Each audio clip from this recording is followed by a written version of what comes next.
여러분 안녕하세요. 부동산 부투칠성 김하인쌤입니다. 시선집중 OX 문제편 강의를 시작하겠습니다.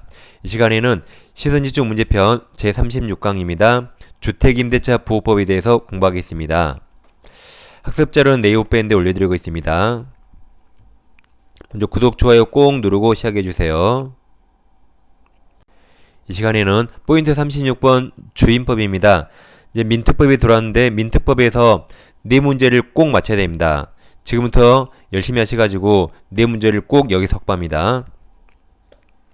먼저 1번 임대차 계약이 묵시적 갱신 같은 말이 묵시의 갱신, 법정 갱신 같은 말이죠. 다시 묵시적 갱신되면 그 기간은 2년에서 맞았습니다. 2번 임대차 계약이 묵시적 갱신된 경우 다음 사람이 바뀌었네요. 임차인만 언제든지 임대인에게 계약 해지 통지할 수 있고 다음 3개월 지나면 끝나는 거죠.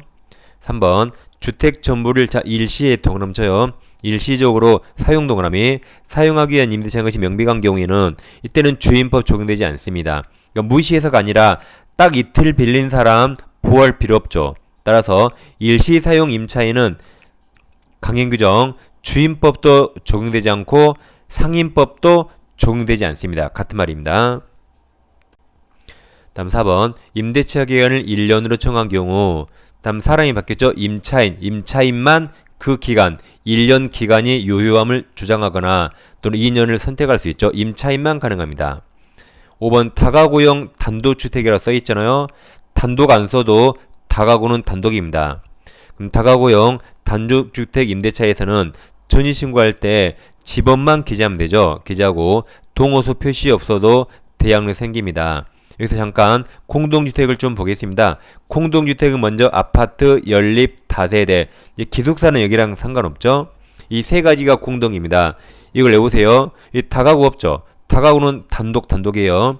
그래서 공동주택이 서울의 연세대학교 있죠. 연세대 하세요. 그럼 다가구는 단독입니다. 저는 연세대 싫은데요. 자, 그럼 잘 들어보세요.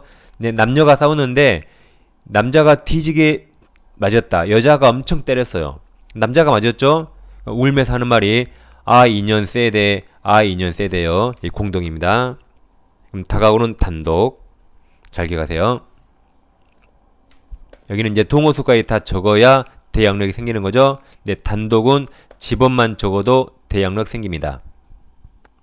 그 다음 대항력을 여기서 보겠습니다. 이건 해마다 꼭 시험이 나옵니다. 갑소유 부동산이 있는데 이 부동산 먼저 근저당권 A가 있고 다음 지상권 전세권이 있다.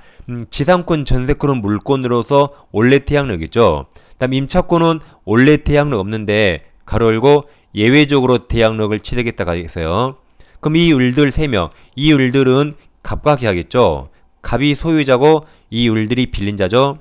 그 다음 근저당 B가 나오는데 이 상태에서 네 번째로 이 부동산이 매매가 돼서 병이 소유권 등기하면 이 소유자가 병으로 바뀌었습니다. 이 부동산을 을들이 점유하고 있죠. 그러니까 병이 너희들 3명 다 나가 그래요. 그럼 이 을들은 쫓겨납니까 안 쫓겨납니까? 그러니까 대항력이 있다면 안 쫓겨나고 대항력 없으면 쫓겨납니다. 그럼 애들은 대항력이 있어요 없어요? 그러니까 매매로 소유자가 바뀌었죠. 매매로 소유자 바뀌면 저당권을 보지 않습니다. 병 등기와 이 을들 대항력이 뭐가 빨랐는가? 병 등기는 시간적 4번이죠. 이 을들은 대항력을 2번이 시간이 빠르죠. 그럼 이 을들은 갑과 맺은 계약을 당사자가 아닌 신소유자 병 제3자에게 대항할 수 있습니다. 그러니까 남은 기간 안 쫓겨나요. 안 쫓겨난다. 그리고 전세권자는 나갈 때 병에게 전세금 받고 임차권자는 나갈 때 병에게 보증금 받습니다. 그러니까 이 을들은 갑과 맺은 계약을 병에게 그대로 정합니다. 그 말은 양수인 병은 임대인 갑 지위를 승계하는 겁니다. 같은 말입니다. 그럼 승계한다 그러면 병을 갑자리에 대입해요. 마치 을과 병이 계약 맺은 것처럼 병이 그대로 책임지는 겁니다. 그걸 을은 갑과 맺은 계약을 제3자에게 대항할 수 있다. 같은 말이 양수인 병은 양도인 갑 지위를 승계한다. 같은 말입니다. 근데 이번에는 B가 경매를 신청해서 병이 경락받았다 가정해보세요. 그래서 병이 을들에게 다 나가 그럽니다. 그럼 이 을들은 쫓겨납니까 안 쫓겨납니까? 그럼 대항력을 봐야겠죠. 경매에서는 경매 신청한 저당권이 아니라 최선순위 저당권이 말소기준 권리라 그 밑으로 다 소멸한다. 대항력 다 소멸했습니다. B도 소멸한다. 그래서 이 을들은 갑과 맺은 계약을 병에게 대항할 수 없습니다. 그래서 병이 다 나가 그러면 얘들은 다 쫓겨납니다. 쫓겨나요. 그럼 나갈 때 전세금과 보증금은 경락대금에서 우선 변제 받고 쫓겨나는 거죠. 그럼 이 을들은 병한테 대항할 수 없습니다. 그럼 이때는 경락인평은 임대인 갑치를 승계하지 않는다 같은 말입니다. 다시 보세요. 대항력 있다가 양수인이 승계한다. 대항력 없다는 양수인이 승계하지 않는답니다. 그럼 자 여기서 경매에서는 이 을들은 대항력 소멸했죠. 같은 말이 경락인은 승계하지 않는다. 그럼 이 을들은 쫓겨나죠. 쫓겨난다를 법률용어로 경락인에게 부동산을 인도해야 된다. 다 같은 말이에요. 그래서 매매와 경매 판단 기준이 완전히 다릅니다. 따라서 만약에 이 X가 아파트예요. 아파트에 1번 근저당권자 A가 있고 2번으로 임차인이 대항력 갖추고 들어갑니다. 아파트 임차인이 대항력 갖췄죠? 근데 여기서 매매로 소유자 바뀌면 임차인들은 안 쫓겨나요. 근데 만약에 경매가 나오면 을 대항력 상실해서 쫓겨난다. 이게 대항력 매매와 경매가 다릅니다. 다시 대항력이란 승계한다 그래서요. 갑소유 주택, 이제 주택인데 을과 임대차에서 계약기한 2년에 보증금 3억을 줬습니다. 그래서 우리 임차권에 대항력을 치르겠어요. 그럼 을은 보증금 3억을 아직 달라 못하지만 임대차가 끝나면 보증금 3억 받을 권리가 있습니다. 근데 그래서 병이 우리 채권자인데 을이 돈을 갚지 않으니까 병이 보증금 반환 채권을 가압류했습니다. 그럼 을은 병의 채무자고, 자 갑과 을 간에는 누가 보증금 내줄 채무자죠?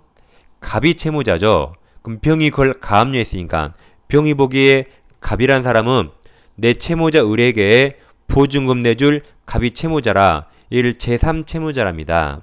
제3취득자 아니에요.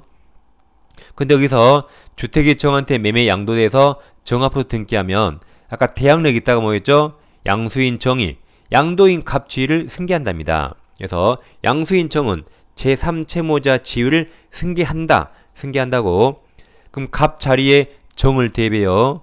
따라서 가압류 채권자 병도 승계인 정에게만 가압류력을 행사할 수 있고 갑에게 하는 거 아닙니다. 그래서 대항력 있다가 승계한다 꼭 기억하세요. 자 문제 6번.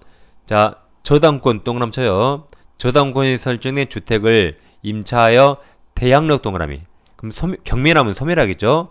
저당권이 먼저 있고 대항력이 나중에 나왔죠. 경매라면 소멸한다, 쫓겨난다. 다시 대항력 갖춘 주택 임차인은 후수의 저당권 동그라미 쳐요. 실행되더라도 말소 기준 권리는 제일 처음에 저당권이죠. 그 다음 매수인이 된 자에게 보증금 전부 받을 때까지 임대차 관계 존속을 주장할 수 있다가 대항력이 있다는데 틀렸죠. 대항력 없다. 그러니까 경매가 나오면 최선수의 저당권 소멸하죠. 그 밑에 임차권 대항력 소멸합니다. 후수의 저당권 소멸해요. 다 소멸했죠. 근데 임차권은 대항력 없죠. 그러니까 주장할 수 없다. 대항할 수 없다. 그 말이 경락인에게 주택 인도해야 된답니다. 그 말은 경락인은 승계하지 않는다. 다 같은 말이에요. 틀렸습니다. 7번도 마찬가지죠. 임차권보다 동그라미 쳐요. 선순위 저당권 동그라미. 그럼 앞에 임차인 나가 방빼. 다시 7번. 임차권보다 선순위 저당권인 존재하는 주택이 경매로 매각된 경우 그럼 선순위 저당권인 말소 기준 권리 소멸하죠. 임차권 소멸합니다. 그럼 대항력 없어요. 그럼 제일 끝에 경매 매수인은 임대인 지위를 승계한다 틀렸죠. 대항력 없다가 승계하지 않는다. 그 말이 주택을 인도해야 된다. 다 같은 말입니다. 틀렸습니다. 지금 7번까지 했죠? 여기서 잠깐 10번으로 먼저 갑니다. 중간 생략. 그럼 10번. 자, 대항력이 있는 동그라미 쳐요. 대항력이 있는 임대차 기간이 만료되기 전에 임대인이 제3자에게 주택을 자 매도 동그라미 경매입니까? 매도입니까? 매매하고 소유권 등기 동그라미. 그럼 이 등기보다 첫째 줄 대항력이 빨랐죠. 그럼 새로운 소유자에게 대항할 수 있다.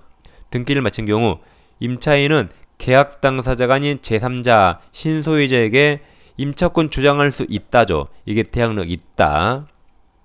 11번 대항력 갖춘 동남처요. 그럼 제일 그때 승계한다 맞아요. 다시 11번 대항력 갖춘 임차인의 보증금 반환 채권이 가압류된 상태에서 그 주택의 양도 동그라미 매매된 경우 그럼 양수인 동그라미 양수인은 채권 가압류의 제3채무자주의를 승계한 데에서 맞았습니다. 12번도 대항력 갖춘 동그라미쳐요. 임차인의 보증금 반환 채권이 가압류 상태에서 그 주택의 양도 동그라미 매매된 경우 가압류 채권자는 양수인 동그라미쳐에 맞습니다. 양수인에 대해서만 가압류력을 주장할 수 있다. 맞았습니다.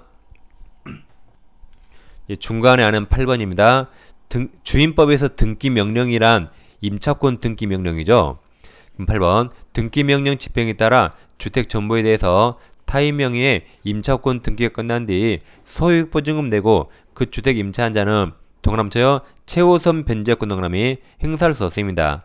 그러니까 임차권 등기 명령하고 임차인이 나갔죠. 그럼 선순위 임차인이 나갔죠. 그 후에 들어오는 최우선 변제 소액 임차인은 최우선 변제 안 해줍니다. 먼저 나간 임차인을 해야 할 우려가 있어요. 9번 임차인이 임차권 등기 명령 집행에 따른 임차권 등기를 마친 경우 임차인은 임차권 등기 비용을 임대인에게 청구해야겠죠. 임대인이 돈을 안 주니까 임차인이 했으니까 청구할 수 있습니다. 그 다음 주임법 상위법 똑같습니다. 그냥 우선 변제나 최우선 변제 다 대지가액 포함 다 대지 포함합니다. 그래서 갑소유 토지 갑주택이 있는데 우리 임대차입니다. 그럼 주택이 미등기라서 미등기도 주임법 적용되죠. 미등기라 토지만 경매 나왔다. 그럼 우리 우선 변제권도 있고 만약에 최우선 변제권도 있다면 대지 포함하죠. 이 대지 경락대가에 다 받을 수 있답니다. 그 다음 임대차 성립 당시 임대인 토지와 임대인 주택이었는데 그 후 세 번째 토지가 제3자 병익이 양도돼서 제3자 토지가 경매 났어요. 그래서 여전히 요건을 갖췄다면 을은 우선 변제나 최우선 변제 다 받을 수 있습니다. 13번 주택 임차인의 우선 변제권은 대지의 동그라미쳐요. 대지 환가 대금에도 미친다죠. X. 14번 임대차 성립 시 임차주택과 그 대지가 임대인 소유인 경우 대항력과 확정일자 갖춘 임차인은 동그라미쳐요. 대지만 경매 동그라미 경매되더라도 그가 대지죠. 대지 매각 대금으로부터 우선 변제 받을 수 있습니다. 다음 이제 주임법에도 계약갱신 요구가 있죠. 자, 법 6조 3 있어요. 1항 임대인은 임차인이 임대차 기간 끝나기 6개월 전부터 2개월 전까지 기간에 계약갱신을 요구할 경우 누가 요구해요? 임차인이. 그 다음 정당한 사유 없이 거절하지 못한다. 누가 거절하지 못합니까? 임대인이. 이게 계약갱신 요구입니다. 근데 다만 다음 각호 후 어느 하나에 해당하는 경우에는 그러하지 아니하다가 임대인이 계약갱신 요구를 거절할 수 있다. 그럼 임차인 쫓겨나는 거죠. 그 이제 올 텐데 보세요. 암기법이 포실포실하게 타고난 대처리가 있어요. 포실포실해요. 그 대처리가 뭘 좋아하냐면 부추와 이합 보쌈을 좋아해요. 이합이란 여러분 소고기와 키조개 드셔보셨어요? 소고기 키조개 그 이합 보쌈 엄청납니다. 맛이. 한번 시험 끝나고 드셔보세요. 다시 부추와 이합 보쌈을 먹으니까 메뉴 일부가 전멸중입니다. 다시 포실포실하게 타고난 대처리가 부추와 이합 보쌈 먹으니까 메뉴 일부가 전멸중. 무슨 말인가 보겠습니다. 이게 그 사유죠. 먼저 8번 8호 임대인 가로 열고 임대인 직계존속 직계배석을 포함이죠. 제외 틀립니다. 포함해서 이자되는 목적 주택에 실거주하는 겁니다. 이게 포실. 다음 7번 임대인이 당 항목의 어느 하나에 해당한 사유로 목적주택 전부 또는 일부의 대부분이요. 대부분 철거하거나 재건축하기 위해서 목적주택 점유를 회복할 필요가 있는 경우입니다. 감옥 임대차 계약 체결 당시 공사 시기 및 소유권을 포함한 철거 또는 재건축 계획을 임차인은 구체적으로 고지하고 그 계획에 따른 경우 즉 최초의 임대차 할 때 제가 우리 주택을 철거해야 돼요. 들어오실래요? 라고 고지했죠. 그럼 임차인 나가야겠죠. 남옥, 건물이 노후 훼손 또는 일부 매실되는 등 안전사고 우려가 있다. 안 죽으려면 나가야겠죠. 다목, 다른 법령 타법령에 따라 철거 재건축이 이루어진다. 이게 이제 타고 난이에요. 난. 이게 멀리서 보면 아니 난자로 보여. 지금 눈 안 좋은 분들 지금 난자로 보여. 이게 타고 난. 다음 대처리가 다음 2번이 부정하기 임차예요. 이게 부추 1호가 이익이죠. 이합 이게 벗삼이에요. 이합 벗삼. 이기연체 합의하의 보상. 다시 1, 2, 3이 부추와 이합 보쌈을 먹으니까 다음 4, 5, 6이 일부가 있죠. 메뉴 일부가 4번 임대인 동의 시 무단전대 6번 멸실 5번 일부를 고의 또는 중과실 파손입니다. 그러니까 중과실 파손이 우리 민법 시험범위에 총 3번 나와요. 민법에 한번 나오죠. 민법 어디 나와요? 중과실 민법에서 방금 나온다고 그랬잖아요. 어디서 나와요? 차고 중과실 취소 못하죠. 그리고 지우민법이 여기 한번, 다음 시간에 상인법이 여기 한번, 이렇게 중과실이 우리 시험범위 총 3번이에요. 민법 차고에 한번, 주민법 한번, 상인법 한번. 다시 한기법이 포실하게 타고난 대처리가 여기만 대부분이죠. 다음 부추와 이합 보쌈 먹으니까 메뉴 일부가 전멸 중. 제일 끝에 9번 그 밖에도 뭐라고 있어요. 자, 문제 15번. 임차인이 3기 차임액에 해당하는 금액이 이르도록 차임을 연체한 사실이 있는 경우 임대인은 임차인의 계약갱신 요구 거절할 수 있죠. 2기면 거절하잖아요. 3기니까 당연히 거절할 수 있다. 이런 함정에 절대 속으면 안 돼요. 거절할 수 있습니다. 2기 이상이니까. 자, 16번. 임차인은 계약갱신 요구권을 1회 동그라미 1회 하나 행사할 수 있죠. 그리고 이 경우 갱신되는 임대차의 존속기간은 2년 동그라미 2년입니다. 그러니까 여러분 뉴스에서 2+2 들어봤죠. 주임법은 먼저 최단 기간 2년 보장되죠. 그리고 임차인이 계약갱신 요구하면 또 2년 되잖아요. 그게 2+2라 보통 말하는 거죠. 맞습니다. 17번. 임대인 가로 열고 임대인 직계존속 비속을 제외가 틀렸죠. 포함 실거주 포실 포함합니다. 이자들이 목적주택에 실제 거주하는 경우에 임대인은 임차인의 깨갱 계약 요구 거절할 수 있다. 포실이에요. 틀렸습니다. 이 시간에는 주임법을 공부했습니다. 주임법은 보통 2문제까지 나올 수 있습니다. 그리고 2차 과목 중개사법에도 연결되죠. 그래서 여기는 반드시 맞춰야 됩니다. 자, 다음 시간에 상인법을 이어가겠습니다. 감사합니다.